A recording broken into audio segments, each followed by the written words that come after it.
É do Ajahn Paññavāda, discípulo do Lontama Mahabua, discípulo inglês do Lontama Mahabua. A nossa situação, não somente neste mundo, mas em todos os reinos de existência, é a situação que é sempre regrada pela ignorância fundamental avidya. Avidya é a falta de entendimento básica que enubla a mente e a engana em pensar que nós entendemos alguma coisa. Nós pensamos que nós conhecemos as coisas, mas realmente falando, nós não conhecemos. Nós temos um véu de ignorância que nos previne de ver a verdadeira natureza das coisas. A nossa ignorância nos faz acreditar que não existe nada além daquilo que nossos sentidos são capazes de perceber. Nada mais no mundo em que vivemos. Na verdade, tem muito mais que isso. Intuitivamente, nós suspeitamos que existe algo melhor do que esse mundo, mas nós não sabemos o que é. Então nós temos que buscar. Porque nós temos vários sentidos com que trabalhar, mas nós tendemos a focar na direção em que os sentidos nos arrastam, em busca de felicidade lá. Sem dúvida, essa é a direção errada. A verdadeira felicidade não existe lá de forma alguma. Esse mal entendido que nós temos com os 5 sentidos externos e as bases internas das sensações, memória, pensamentos e consciência. A nossa tendência natural é misturar tudo, usando o estado interno para lidar com os objetos externos que nós vemos, ouvimos, cheiramos, saboreamos e tocamos, que representam o mundo externo. Nós tendemos a focar nossa atenção para fora. Focando para fora, nós nunca encontramos a verdade. Porque nós não encontramos por causa de não conhecer a verdade, a atenção da mente é arrastada pelas percepções no mundo. Focando na direção dos sentidos, a mente se torna apegada à experiência sensorial e constrói muitos apegos no mundo, ao ponto que ela fica completamente presa nesse emaranhado mundano. Ela se torna tão presa e amarrada na sua própria delusão que ela não consegue mais ver nada. Nada além disso. As pessoas facilmente ficam pegas em desejar a experiência, em desejar experiências do mundo através do contato dos sentidos. Quando isso acontece, não há absolutamente nenhuma esperança de alcançar o fim do sofrimento, até que elas aprendam a serem capazes de superar esses desejos que invadem suas mentes. Quando os desejos são subjugados, então os apegos são superados. Uma vez que os apegos são soltos, abre-se mão desses apegos, não há nada que impeça a mente de ir na direção da liberdade do sofrimento. A pergunta é, como nós podemos subjugar o nosso desejo por experiências sensoriais? A mente está constantemente detectando objetos que estão vindo pelos sentidos da visão, ouvido, paladares, etc. Isso faz com que ela faça zumbidos. A mente fica zumbindo o tempo todo, correndo atrás de gratificação sensorial. Mas o que são os sentidos e como eles funcionam? E por que nós acreditamos e damos tanto crédito a eles? De fato, são as nossas percepções sensoriais estão nos enganando. A história é mais ou menos assim. Os nossos sentidos mostram informação relacionadas ao mundo ao nosso redor, que a mente recebe e interpreta na sua própria forma. Em outras palavras, as impressões que vêm através dos sentidos são sujeitas à interpretação individual. As nossas experiências dos objetos visuais, sons, odores, sabores e sensações táteis são baseadas nas interpretações da mente desses dados que vêm dos sentidos. Nós podemos dizer que tudo foi filtrado pela caixa preta da mente.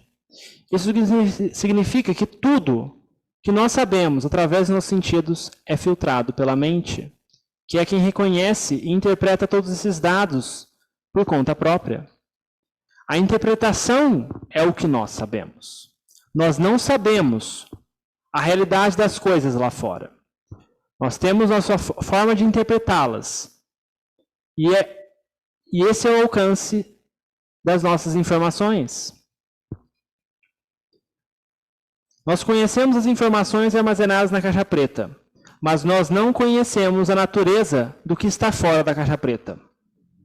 Porque nós temos que usar essa caixa preta como um intermediário nesse acesso ao mundo. Nós não conhecemos a realidade, a verdade das coisas lá fora. Tudo que chega até nós passa por essa caixa preta da mente. Quando é assim, nós não conhecemos de verdade a verdade do ambiente externo. Se nós investigarmos, nós temos que aceitar que o mundo é um lugar muito misterioso. Não é o que nós pensamos que é. As pessoas assumem que o mundo funciona de uma certa maneira porque elas aprendem quais efeitos vêm de quais causas. Vendo algo acontecendo aqui, eles observam certos resultados aparecendo aqui. Tendo elaborado uma teoria para explicar por que isso acontece, então eles são capazes de prever que se fizer isso, aquilo vai acontecer. Porque parece dar certo a maior parte do tempo, eles se sentem confiantes que sua teoria está correta. Mas isso não é necessariamente verdade. Tudo que eles sabem realmente, por aplicar a teoria, tudo que eles sabem é que aplicando a teoria, eles podem obter certos resultados de certas causas. Porque parece tão efetivo e tão eficaz, as pessoas sentem-se como se elas estivessem corretas. De fato, isso só é verdade dentro do escopo do método, se o escopo do método for seguido à risca. Porque atualmente as pessoas acreditam nas explicações da ciência, elas pensam que elas sabem tudo sobre o mundo. Uma das coisas fundamentais da ciência, uma das assumptions, alguém me ajuda, premissas da ciência é que os sentidos nos dizem coisas verdadeiras. Que os nossos sentidos nos dão uma representação verdadeira do que está lá fora. Na verdade, é impossível realmente saber o mundo lá fora. Porque nossos sentidos não têm nenhum jeito de contactá-lo diretamente. De fato, como que nós conhecemos o mundo lá fora? Nós o conhecemos através de visão, ou sons, cheiros, sabores e toques. Tudo isso que é experienciado internamente. Nós assumimos que a matéria física é feita de átomos porque a teoria parece funcionar bem. Mas mesmo assim, nós não sabemos de verdade o que realmente está lá. Toda a ciência é baseada numa interpretação da experiência. Os cientistas são muito bem-sucedidos em perceber, notar certas relações de causa e efeito. Mas, na verdade, todos os cientistas podem dizer... Mas, na verdade, o que os cientistas realmente podem dizer é que quando eles fazem algo, aquilo funciona. Eles não sabem exatamente por quê. Eles não levam em conta que tudo que nós conhecemos acontece dentro da gente. Tudo isso depende da mente. A partir da evidência fisiológica, a ciência está ciente de que a mente funciona nesse símile da caixa preta, que traz que mentalmente traz os sentidos e suas interpretações. Por exemplo, as pessoas percebem as cores de diferentes formas. Nem todas as pessoas interpretam as cores da mesma forma. Em outras palavras, a cor é experienciada de forma diferente de uma pessoa para outra. Essa parcialidade natural é conhecida pela ciência. Mas a figura científica, o cenário científico é muito mais complicado. Porque os cientistas estão somente buscando informações impessoais, objetivas, que podem ser medidas e arranjadas em teorias gerais. A prática budista, por outro lado, busca insight direto na natureza de certos fenômenos quando eles surgem na mente do indivíduo. Isto é, insight em como a mente interpreta, como a mente em si afeta a interpretação dos dados sensoriais de entrada. Como a ciência não pode, é incapaz de medir as interpretações que a mente causa nas sensações de entrada, ela não tem jeito de analisá-las. Mas as suposições subjetivas que nós fazemos sobre as sensações são fatores cruciais da forma como nós percebemos o mundo. Simplesmente por usando nossa capacidade básica de raciocínio, nós podemos ir um longo caminho desenvolvendo um claro entendimento de como nossas mentes funcionam. Isso é possível uma vez que nós estejamos prontos a aceitar, ou pelo menos considerar, as conclusões que o nosso raciocínio nos leva. Se nós temos visões rígidas e fixas, opiniões e crenças, pode ser perto do impossível questionar o mundo das suposições. O jeito mais efetivo de analisar a nossa situação é começar com o nosso entendimento do mundo externo. Que nós estamos convencidos de que nós temos uma firmeza, um entendimento claro dele. Mas como que nós conhecemos o mundo? O único jeito que nós temos disponível é através dos nossos sentidos. Visões, sons, cheiros, sabores e sensações táteis. Isso sugere onde nossa investigação tem que começar. Todos os 5 sentidos funcionam dessa maneira, em que eles são sensores, receptores, que reagem ao estímulo causado pelo contato de objetos externos. Esse contato, por sua vez, dispara vários pulsos eletroquímicos que viajam através dos nervos sensoriais e chegam no cérebro. Essa é, em resumo, a visão científica. Então, nós podemos tomar isso como uma base. Então, vamos analisar a faculdade da visão.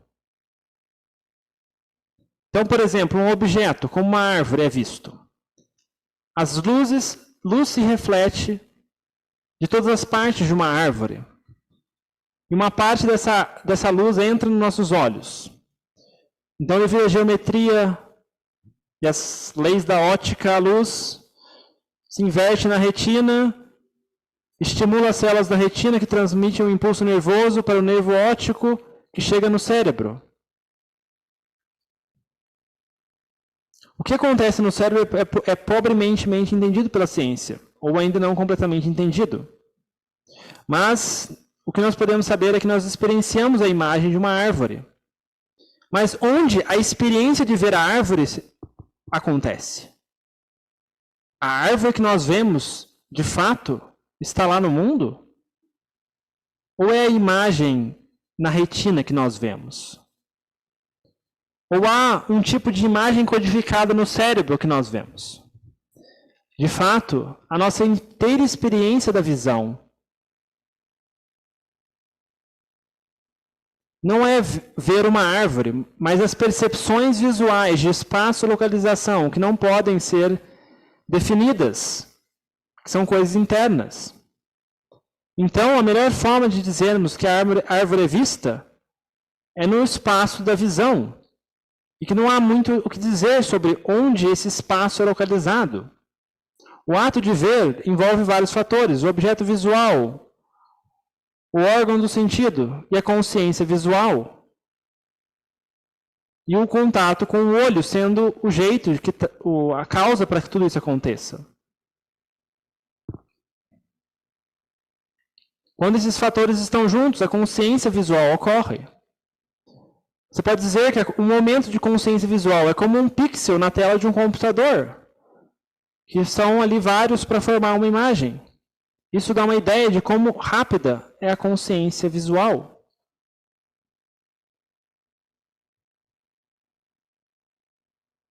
Aquele processo culmina no cérebro, que converte o impulso nervoso em imagens, mas por uma forma que a gente não conhece muito claramente. E daquele processo, a visão ocorre.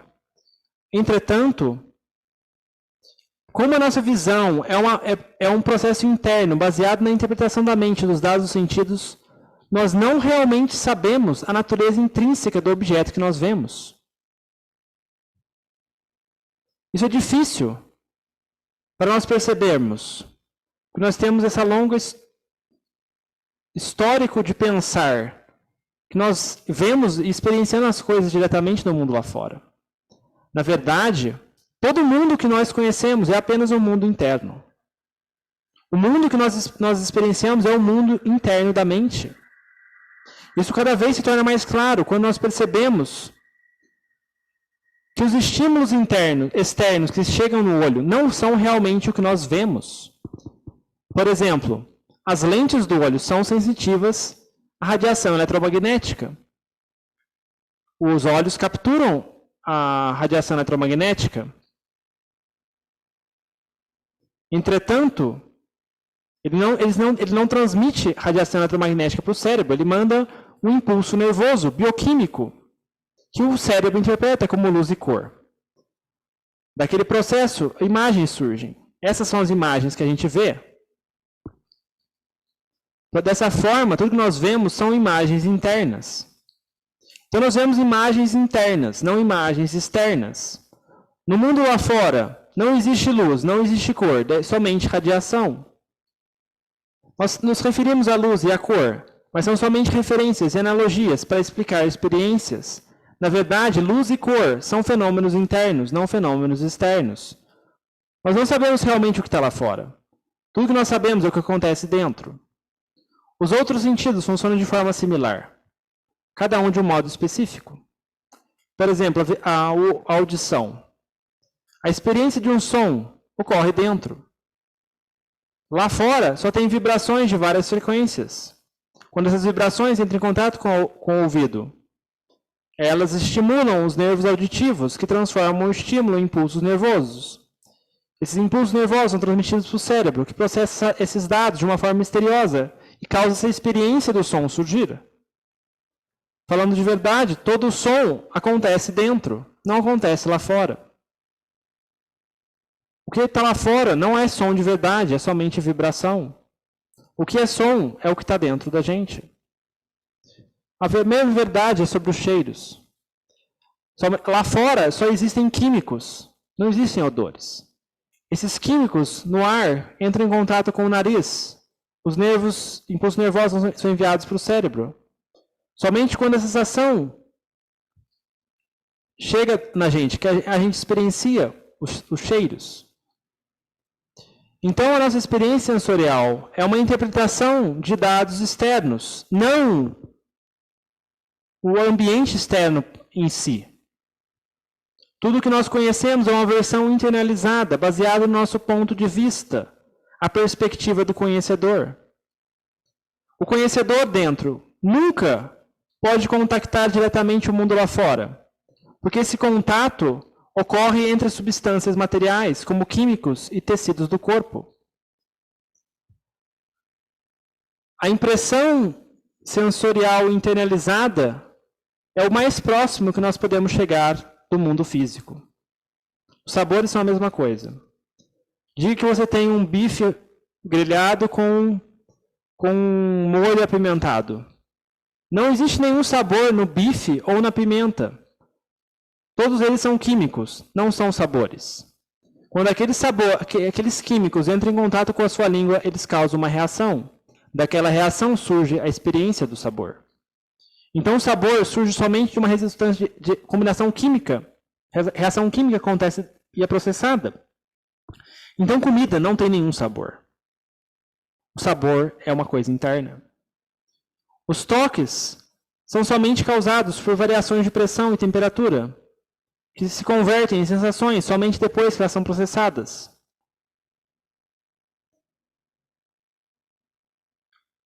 Os toques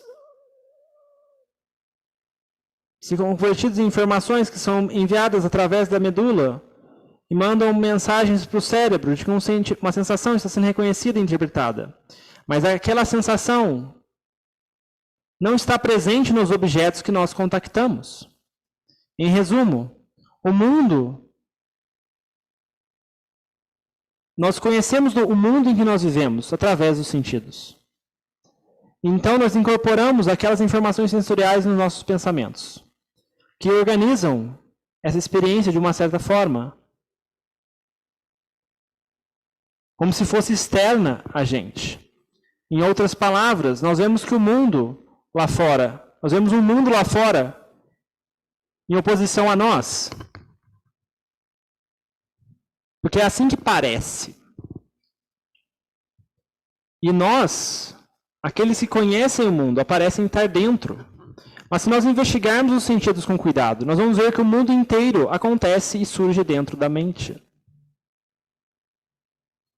Apesar de não ser difícil de entender isso intelectualmente, de forma prática,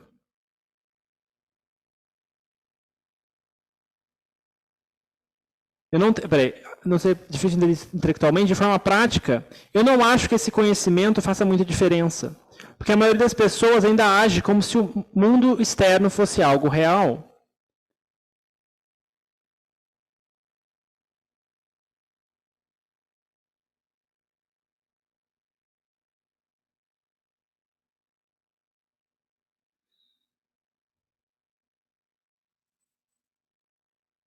Nós podemos aprender a forma como nós pensamos e a forma como as outras pessoas pensam não são as mesmas. Nós vemos as formas de uma certa maneira, mas alguma outra pessoa pode ver a mesma situação de uma forma completamente diferente. Não é necessário que um esteja certo ou outro esteja errado. Ambos podem estar certos. Somente que nossa experiência está baseada em diferentes interpretações. Se nós queremos entender os sentidos mais profundamente, de um nível mais pessoal, nós temos que analisar o processo de forma mais cuidadosa. Entretanto, contemplar os sentidos é uma prática muito desafiadora. O problema é que nós estamos fortemente condicionados a ver o mundo externo como se fosse uma realidade por conta própria. Mas quando nós começamos a investigar os sentidos, nós podemos ver intelectualmente que a realidade lá fora é uma ilusão. Que, na verdade, tudo é interno. Entretanto, esse entendimento ainda é de natureza acadêmica. Apesar de ser válido nesse nível, nós temos que ir além do intelecto e percebê-lo pela experiência direta. Nós temos que ver com clareza e com total certeza que o reino dos sentidos são coisas que ocorrem somente dentro das nossas próprias mentes. Ver as coisas dessa forma nos faz perceber que o mundo não é meio um lugar que nós pensamos que ele era. Quando essa realização surge, o nosso interesse no mundo dos sentidos começa a assumir, a esvair. Nós começamos a ver que o mundo lá fora é simplesmente um show de mágica, sem nenhuma substância real. O valor dessa realização é o abandono do apego às coisas externas. Nós não mais as vemos como dignas de apego e de desejo. Tendo entendido com insight a natureza verdadeira da experiência sensorial, nós saberemos que tudo que nós percebemos no mundo, na verdade, surge dentro da gente. Porque as percepções surgem dentro da gente, elas são, na verdade, parte da gente. Então, por que nós devemos querer possuí-las? Esse tipo de visão começa a quebrar e desconstruir nosso apego aos objetos externos. Esse insight é muito valioso, porque nós vemos claramente, com uma mente clara, o que o mundo realmente é. Nós não mais recebemos as sensações da forma usual. Normalmente, nós experienciamos o mundo sem pensar muito a respeito. Mas com o insight, nós começamos a ver com clareza. Vendo com clareza, nós aprendemos muito. O valor dessas lições que o mundo nos ensina. E quando nós aprendemos o suficiente sobre o mundo, nós abandonamos o mundo, nós largamos o mundo. Nós percebemos que o apego é a causa maior para o sofrimento. Esse é o objetivo da prática de sabedoria, entender a natureza verdadeira do mundo, somente pelo propósito de arrancar, desenraizar o nosso apego às coisas mundanas. Quando nós compreendemos totalmente a natureza do mundo, nós percebemos, tudo dentro da mente. Com aquele conhecimento, o nosso apego ao mundo enfraquece. Quando aquilo acontece, as coisas que acontecem no mundo não nos afetam mais com tanta força. Eles têm menos impacto. É como se batesse um desencanto com um insight do tipo, o mundo é assim, nós abrimos mão. A mente abre mão de coisas externas e começa a focar mais em coisas internas. Cada vez mais, vendo como que a nossa consciência sensorial influencia nossas percepções do mundo. É um processo complicado. Como exemplo, considere isso. A sabedoria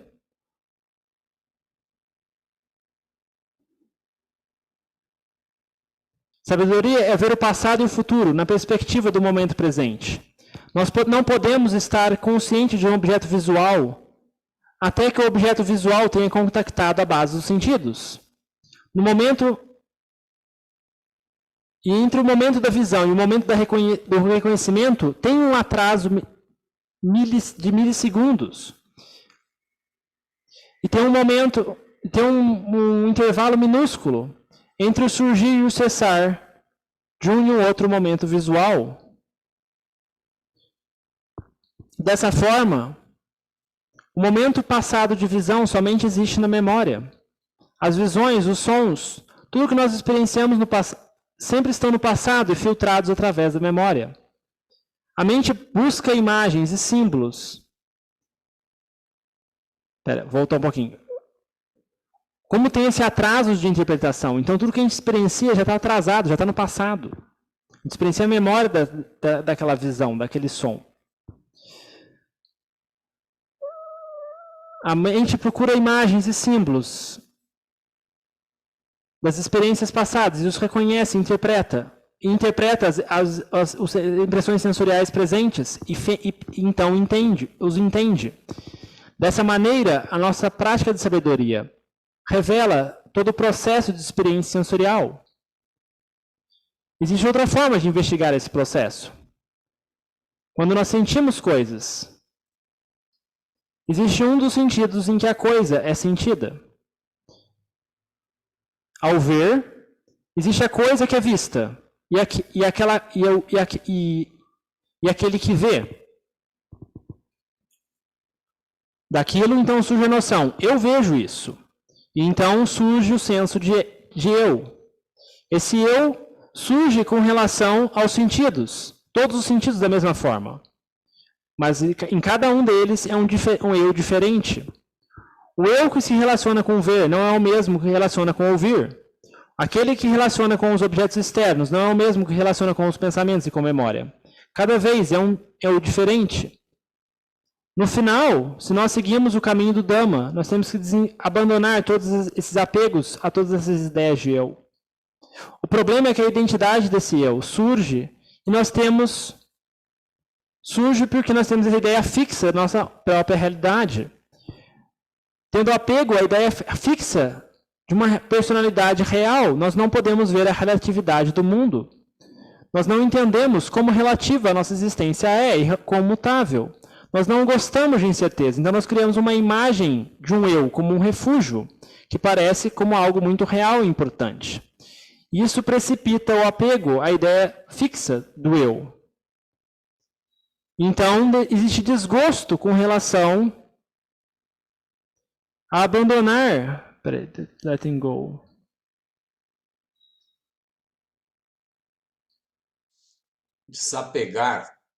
Desapegar desse eu, né, que vive arrastado nesses rodemoinhos de fenômenos mutáveis. Mas na análise final, o caminho do Dhamma é ver todas as percepções como simples fantasmas da nossa própria mente. Isso significa que você conhece uma outra pessoa somente na sua própria mente. Dessa forma, a outra pessoa é uma parte da sua mente. Então, quando você está com raiva daquela pessoa, você está, na verdade, com raiva da sua própria mente. As coisas que as pessoas dizem são ouvidas internamente. Porque nós ouvimos internamente, elas pertencem a nós. A crença de que elas vêm de outra pessoa, não somente uma delusão. O caminho do Dhamma é perceber que toda a culpa é na gente. Sempre. Todas as vezes. Não importa, não é as outras pessoas que te causam problemas. No sentido ordinário, mundano, elas causam. Mas você é o culpado de acreditar que elas estão te causando problema e você reagir de acordo. Você é culpado por acreditar, porque sua mente acredita e é enganada pela interpretação dos dados das percepções. Enganada porque ela entende errado. Tudo o que nós vemos e experienciando são as visões, sons, odores, sabores, sensações e pensamentos. Quando nós entendemos isso, nós percebemos que o que nós sabemos como visão é simplesmente forma, luz e cor. Sons são vibrações. Odores e sabores são somente químicos. E toque é uma sensação, seja prazerosa, dolorosa ou neutra. Tudo isso é o que sabemos. As experiências sensoriais variam num certo range, numa certa gama. E tudo isso que nós podemos dizer. Todo o nosso mundo é composto de entradas sensoriais. Tudo isso que nós podemos dizer. As pessoas pensam que o mundo, o universo, é imensurável e grande, mas eles não são. Eles não são maiores que os nossos sentidos. O grande universo está dentro da gente. Mas a maioria das pessoas está completamente inconsciente do seu vasto potencial. Quando você persevera em questionar tudo, cedo ou tarde, você vai voltar à mente, porque ela é o centro. Você deve questionar qualquer sensação que surge através dos olhos, ouvidos, nariz, boca, língua, corpo, mente, sensação, pensamento, memória, pensamento, consciência e tudo mais. Existe alguma outra coisa que você não precisa da mente para experienciar? Você precisa da mente para tudo. Por causa disso, a mente é o fator essencial. Tudo que você trabalha na sua prática de sabedoria vai voltar a esse ponto fundamental.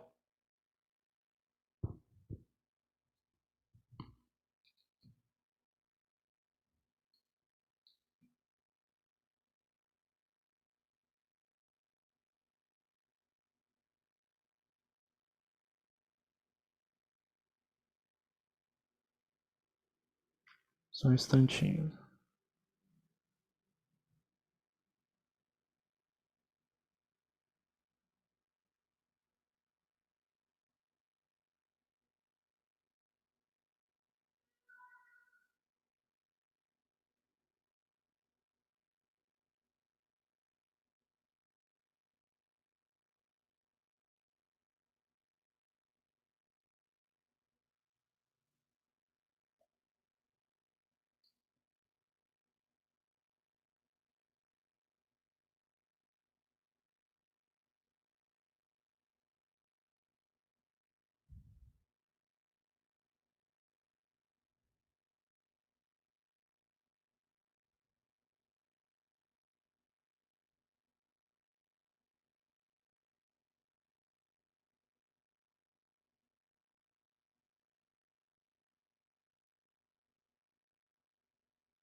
Memória. Quando nós éramos muito jovens, estávamos tentando entender o mundo ao nosso redor, nossas mentes se debatiam para absorver diversas informações recebidas através dos 5 sentidos e organizá-las de uma forma que nós poderíamos usar no futuro. Nós gradualmente aprendemos a agrupar coisas em categorias para facilitar o acesso posterior. E essas categorias começaram a representar várias coisas referenciadas por um nome ou uma palavra. Tome árvores, por exemplo. Muito cedo, nós começamos a reconhecer as formas de luz e cor. que nós poderíamos separar de outras formas visuais. Nós sabíamos que elas existiam, mas nós não sabíamos separá-las.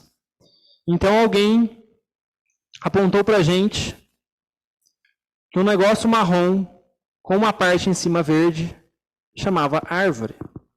E aí eles fizeram a gente repetir essa palavra várias e várias vezes, até que aquele som pregou na nossa mente. Rapidamente, o som da palavra árvore se tornou um símbolo na nossa mente para todas as imagens visuais que têm uma forma e formato similar. À medida que nós descobrimos mais e mais árvores no nosso mundo, todas elas nós colocamos nesse mesmo ícone, símbolo mental, árvore. Da mesma forma, nós aprendemos a distinguir e então reconhecer vários objetos visuais no nosso ambiente. E eles, por sua vez, todos se tornaram palavras que simbolizam suas características únicas. Simbolizar é uma forma de simplificar. Na maior parte, é necessário que a mente simplifique uma grande variedade de dados sensoriais. Símbolos mentais são a natureza da mente de armazenar grande volume de dados, com uma capacidade de armazenamento limitada. Criar símbolos facilita a tarefa de gerenciar informações complexas. Quando nós agrupamos uma grande quantidade de informação sobre um símbolo, como árvore, nós podemos lidar simplesmente com o símbolo, sem necessariamente considerar a totalidade e a complexidade daquilo que ele representa. Nós temos um nome para isso, e aquilo é suficiente. A complexidade pode ser demoníaca, mas nós podemos dar nome ao demônio, então nós podemos derrotá-lo. Em outras palavras, nós podemos ser capazes de usar aquilo de uma forma útil. Qualquer objeto da consciência é feito de vários pedacinhos, chamados sankaras, que são como os pontinhos de luz numa tela do celular ou do computador. Nós não vemos os pontinhos de luz. O que nós vemos, experienciamos, é um objeto mental distinto do pano de fundo. Mas o objeto que nós vemos separado, na verdade, é um símbolo representando a complexidade de todos esses pedacinhos de informações. Nós usamos símbolos o tempo todo. Nossas mentes estão acostumadas com eles. Fazem parte fundamental do que nós pensamos. Nós temos que usar símbolos para pensar, porque a complexidade dos fenômenos é tão grande que a mente é incapaz de gerenciar tudo.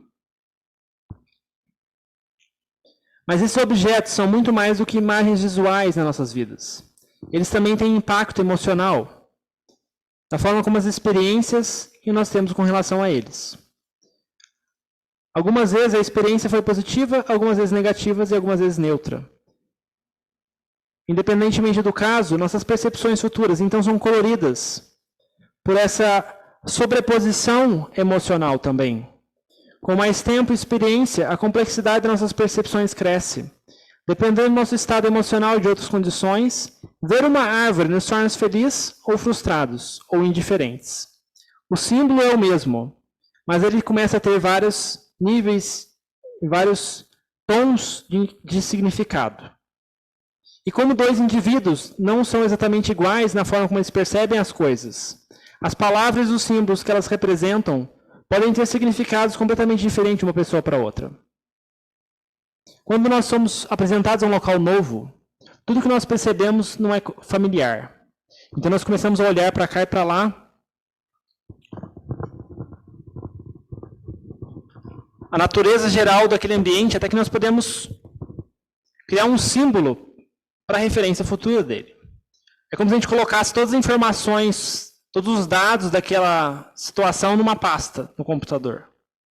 E o único jeito de acessar essa informação é nessa pasta. Isso pode ser uma palavra, pode ser um símbolo, mas também pode ter conteúdo emocional armazenado nessa pasta. Criar símbolos é essencial, porque libera a nossa memória para todo tipo de coisas. De outra forma, nós teríamos que lembrar tudo, nossos cérebros não seriam capazes de armazenar tudo isso. Por exemplo, tome algo muito complexo, como uma outra pessoa, e dê a outra pessoa um nome. A nossa noção daquela pessoa gira em torno da reação emocional que o nome daquela pessoa nos evoca. Essa noção é uma visão muito estática do que é um outro ser humano. Na verdade, seres humanos são muito complexos. Nós temos uma ideia geral das pessoas que nós conhecemos, mas nós não temos noção das mudanças que estão ocorrendo o tempo todo dentro da gente. Nós temos símbolos para tudo, inclusive nossos estados emocionais. Quando o estado emocional surge, nós reconhecemos ele, porque nós lembramos os símbolos associados. É difícil definir esses símbolos internos. Frequentemente, nós somos somente sensações, mas nós sabemos as diferentes tonalidades das sensações. Mas saber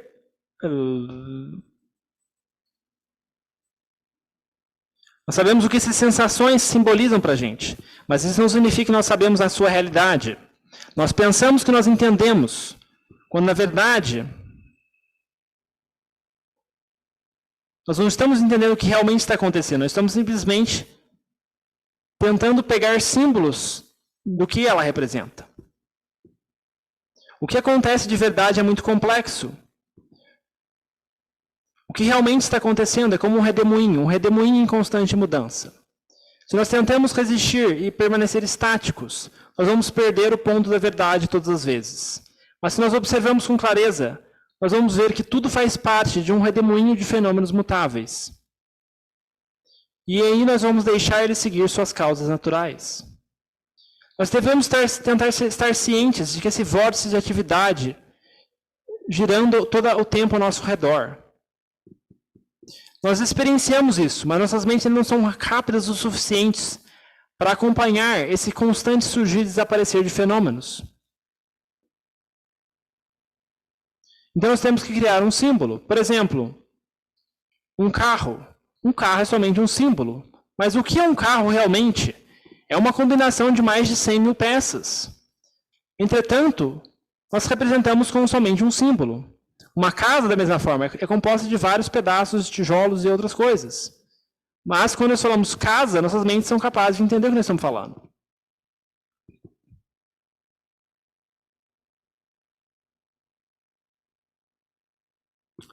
Nós temos que tentar entender, temos que aprender a olhar os símbolos das nossas mentes e tentar entender como eles distorcem a nossa realidade. Sendo somente símbolos, eles não representam a verdade. Então, de fato, eles são falsos. Investigar os símbolos que nós viemos a experienciar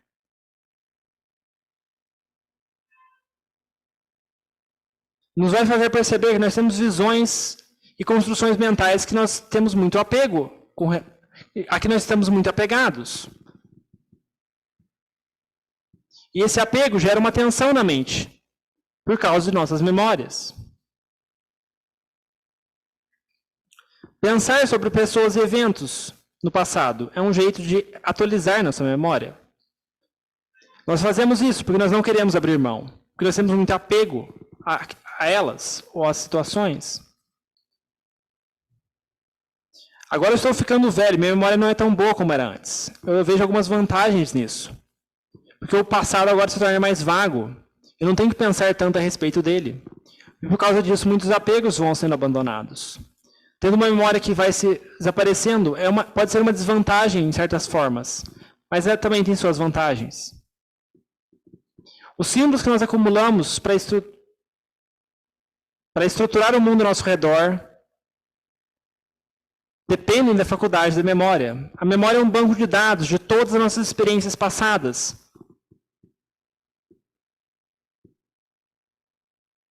Que seguem como uma linha contínua à medida que vai ocorrendo a atividade mental. Os dados que vêm da memória, os dados que estão na memória vieram dos 5 sentidos. E são os sentidos que nos dizem o que relembrar. Muito dos nossos pensamentos vem da memória. Quando nós ouvimos ou vemos algo, nós identificamos por comparar com nossas impressões passadas. A nossa experiência presente pode estar associada a sensações externas. Mas aquelas sensações têm que ser identificadas e interpretadas com base nas nossas experiências do passado. Quando nós reconhecemos uma sensação particular, nós pensamos a respeito dela, o que também depende da memória. Então a memória é uma parte essencial de todas as nossas percepções.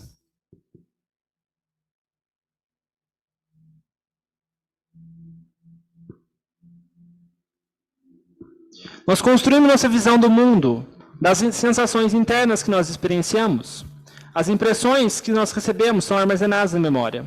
Nós acumulamos uma grande quantidade de dados, desde quando nós éramos crianças. Nós crescemos e estávamos muito preocupados com compreender tudo o que podíamos sobre o ambiente, para a nossa própria segurança no ambiente hostil do mundo.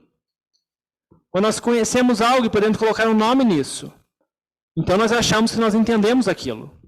Se alguma coisa acontece no mundo, nós imediatamente reconhecemos e tomamos nota. Porque mudança é um sinal de perigo iminente. Nós queremos estar alertas e preparados para evitar isso. E nesse processo nós estamos constantemente atualizando nossa memória com informações novas. À medida que novas mudanças ocorrem, informações mais velhas vão se tornando passado. A memória se refere ao passado. E por causa disso, a memória em si é a base do nosso conceito de tempo. O tempo que nós conhecemos é o passado. Nós não conhecemos o futuro. Nós prevemos o futuro. Nós somente prevemos o futuro com base naquilo que aconteceu no passado. E nós somente acessamos o passado por refletir no nosso presente. Então nós podemos dizer que a memória é o centro de nossa visão do tempo. Nós baseamos no passado em busca de um senso de segurança no mundo mutável. Nós nos tornamos muito apegados àquilo que nós lembramos, porque ele nos dá um senso de continuidade em nossas vidas. É como se nós conseguimos lembrar de algo, isso nos faz existir. Apesar de nós não conseguirmos voltar no tempo, tem um certo conforto na memória de esse recordar das coisas. A memória se torna um refúgio da incerteza e da impermanência. Mas esse refúgio não é baseado na verdade e na estabilidade. Nós temos que aceitar que nada é permanente, que tudo está em constante mudança de um momento ao outro. E nós não devemos nos enganar em pensar que nossas memórias contêm algo que nós podemos confiar. Em vez de ficar presos no conteúdo das nossas memórias, nós temos que examinar a natureza da faculdade da memória em si e entender como o processo funciona. A memória é como um alfabeto, alfabeto, como é que é? Sopa de letrinha no português? Sopa de letrinha, tem isso? Sopa de letrinha.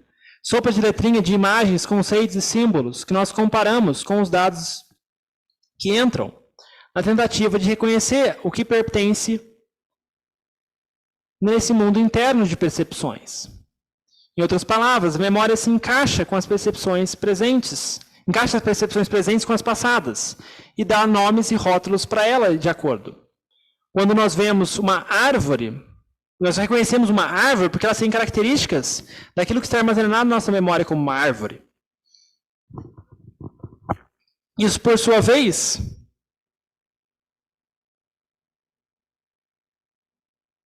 traz as interpretações que nós temos associadas a ela. Nós assumimos erroneamente que por dar um nome a ela, nós entendemos o que é a árvore, mas na verdade a coisa e o nome são muito diferentes. Quando vem com relação ao tópico quando vemos ao tópico de discutir coisas como meditação, dificuldades de comunicação surgem, porque nós temos nossas próprias ideias e nossa própria forma de comunicar experiências internas. E usar a linguagem para transmitir significado, nós temos que transformar conceitos em palavras faladas. Palavras são sons que os outros podem pegar e transformar em conceitos úteis do mundo interno deles.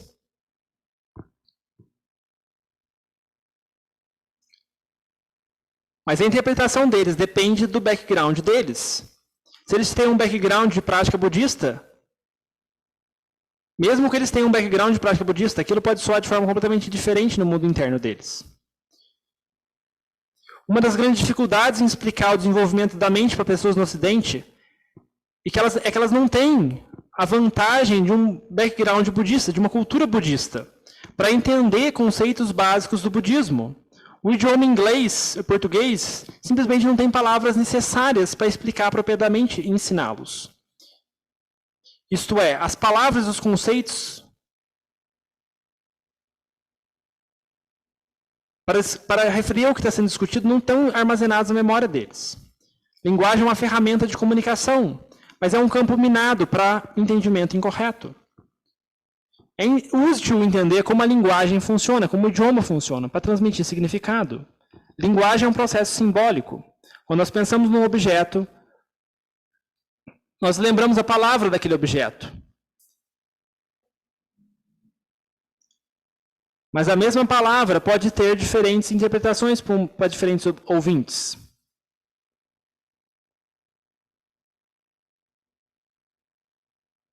Quando falamos de objetos físicos no mundo, como árvores, as diferenças não são muito um problema. Nós podemos apontar uma árvore. Mas quando falamos de conceitos como virtude, concentração e sabedoria, não tem nada concreto para que a gente possa apontar. Por causa disso, é muito fácil as pessoas com experiência genuína limitada confundirem tudo. Elas nunca viram virtude, concentração e sabedoria como objetos. Então, elas facilmente desenvolvem visões incorretas e se apegam a elas.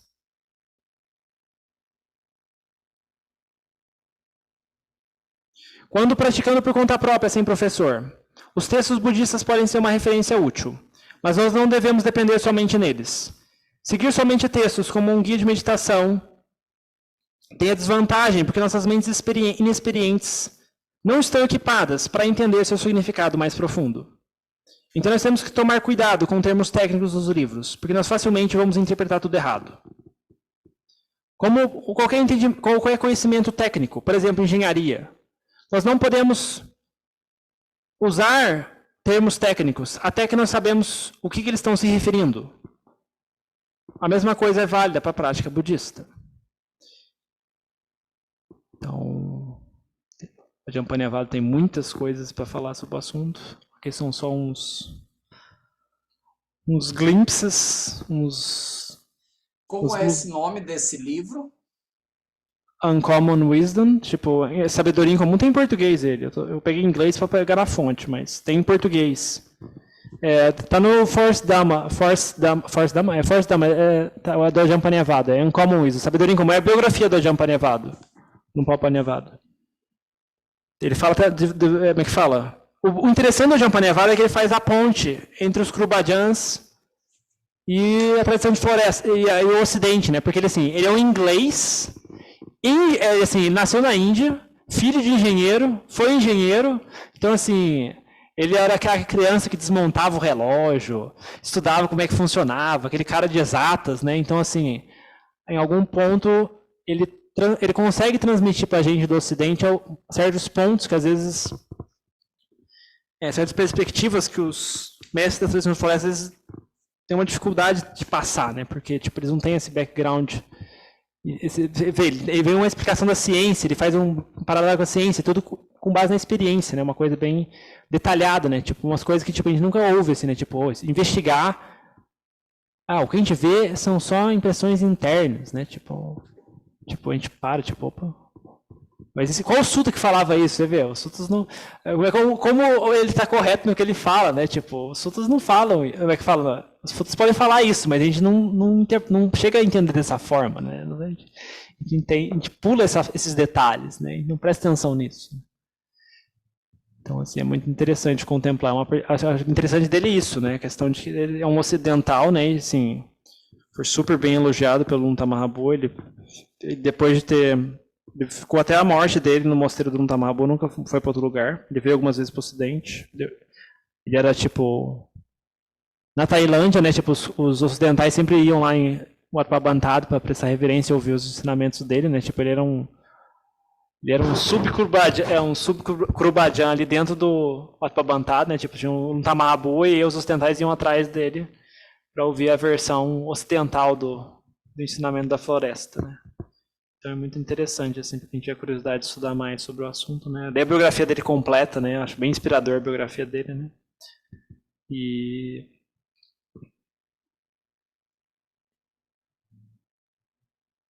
essa coisa da sabedoria, né? Tipo, de investigar os sentidos, investigar a memória, investigar o processo cognitivo, né? Então, assim, a gente investiga o corpo, mas também você vê como que existe muito mais sati investigar esse processo cognitivo. Mas, assim, são coisas que dá para investigar. Por exemplo, coisa da memória, né? Tipo, bem, dá para a gente começar a tatear um pouco nisso de vez em quando, né? Então, são coisas que são úteis, né? Alguém quer comentar alguma coisa, compartilhar alguma experiência da meditação, do grupo de hoje?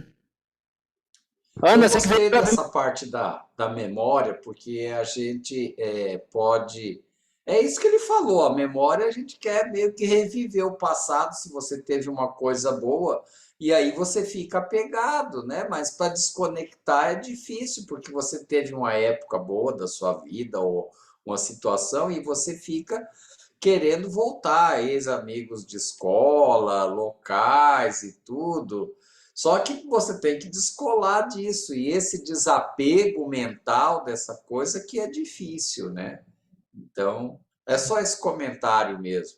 Mas o Sim, Itipiçô hoje me ajudou bastante. Era isso. que bom. Ana, você que veio pela primeira vez aqui no nosso posto, como foi para você? Você não está acostumado a fazer os pessoas, ou tá? Não tenho esse hábito, foi desafiador, até porque eu tô com a garganta bem ruim, tô me Ih, curando de uma dor de garganta, então foi desafiador, assim, mas achei interessante a prática. que Eu bom. sabia que você estava fazendo como a Dita, né, nesse período, né, mas nunca tinha experimentado, então foi uma experiência nova. Sim, sim. Como é que fala? Quando tá com a garganta ruim, aí pode fazer só com os lábios, né? Tipo, fazer pessoal. Eu fiz em muitos momentos, É, assim. porque assim, como é que fala? Às vezes a gente tinha que fazer isso, por exemplo, às vezes o Adjan, eu tava atacando o Adjan, tipo, aí o Adjan não falava, tipo, vai lá pro quarto fazer pessoal, ok? Só que aí você vai no quarto fazer pessoal e o Adjan tá numa chamada no telefone, né? Então assim, você não pode fazer pessoal alto, né? Então você tem que fazer pessoal, mas tipo, pra dentro, né? Então você faz pessoal. Então assim, você aprende a fazer com todas as situações, assim, né? Então assim, você não... Porque assim também, como é que fala? Também tem noção de que, por exemplo, às vezes você está numa situação que você não pode fazer, tipo, sonho em voz alta, por exemplo, você está na rua, você está no ônibus, assim, então é bom ter habilidade também de fazer só com os lábios, assim, né? Tipo, e pensa aqui, à medida que vai fazendo, né? As pessoas podem achar um pouco Vai fazendo estranho, dentro né? do possível. Mas vai fazendo dentro do possível, né? O melhor Sim, dentro do que dá e, sim, enfim, negociando aí com a percepção das outras pessoas também, né? sim, para não incomodar os outros também, né? Alguém mais? Mas Vitor, bem Lúcio? bacana.